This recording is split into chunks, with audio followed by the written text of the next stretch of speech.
Very smooth, but what the slightly younger viewers might not know is that that singer is an Aussie and he's no one-hit wonder. He has sold over 19 million records, had 17 top 40 hits around the world, and was voted America's #1 daytime soap star as heartthrob Dr. Noah Drake on General Hospital. All the way from LA, please welcome Australian rock legend Rick Springfield.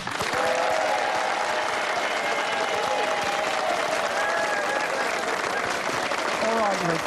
First up, that song. My generation loved it. My kids' generation loves it. What do you reckon made Jesse's Girl a hit? I have no idea. If I knew, I'd write 30 of them. I think it's truthful. You know, it was something that was happening to me at the time, and it was it's written in a way I think that people get it. You know. Did you realise when you were recording that song that it'd be such a stayer? No, never. I mean, I had a demo of 10 songs that I'd written for Working Class Dog, which was the record that it came off of. And Keith Olsen, who had produced Foreigner and Fleetwood Mac and Pat Benatar and people like that, did basically me a favor by saying he'd do a couple of songs with me, a couple of the songs on the record, and he went straight to that song in the demo. He said, "That's a smash," and I'm going, "Really? I don't hear it." Okay, so take us back to where it all started. You were still Richard Lewis Springthorpe from Marylands in Sydney. You just dropped out of high school to take up a music career. What did Mum and Dad think of that? I was a black sheep in actually the whole area, because my dad was an Army officer, and we always lived in little army bases all around Australia. And I hated school, absolutely hated school. And once I discovered the guitar with Cliff and the Shadows, I wanted nothing to do with school. And my parents came to me and said, "What do you want to do? You want to go back to school, or do you want to, pursue this guitar thing?" So I said, "I want to become a musician." Now, you obviously made the right decision, though, to leave school early, because before long you were handpicked to join the wildly popular teen band Zoot. Now, tell me why you guys wore pink.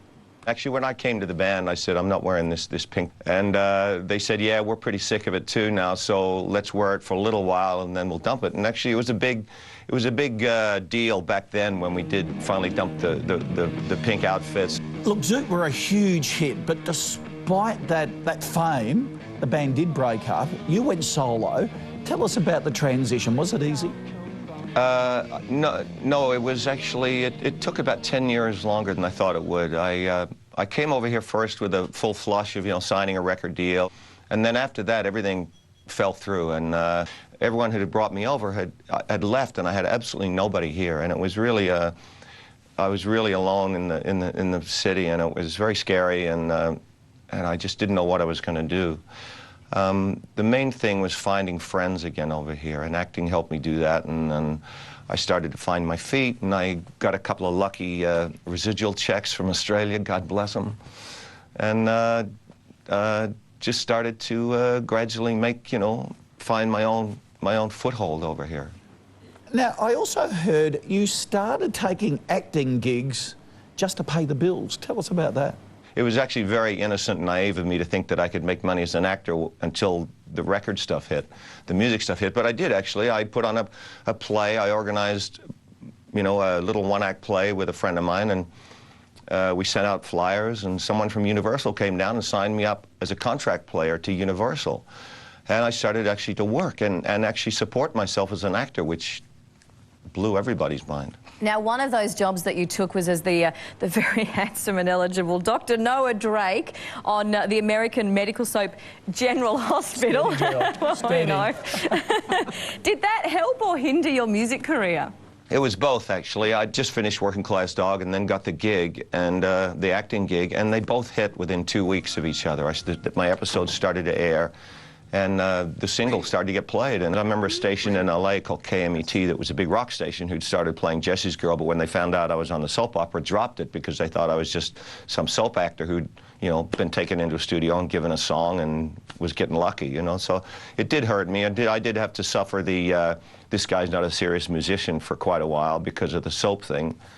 And General Hospital attracted a lot of teen fans, which of course is, death to any serious musician. Now, 23 years on, you're back. You've pulled on the stethoscope as the very suave Dr. Noah Drake. Are you enjoying being back on the show? It's great. You know, as a musician, I can always sit in my room and play my guitar. But as an actor, the only time you're really acting is when you're working. So it's great to be doing that again. So we all know then that you're back on General Hospital. What else are you doing now? We're touring. We do about 100 shows a year. I have a live DVD coming out. We have a Christmas record coming out. There's about 4 different compilations that are coming out. One that's the 25th anniversary actually of Jesse's Girl and Working Class Dog. They've just put a reissue out of that. There's a 2 CD compilation of a bunch of my stuff. It's actually a lot of stuff happening. All right, just finally, do you have any plans to come back to Australia to play any shows? Yes, we do, actually.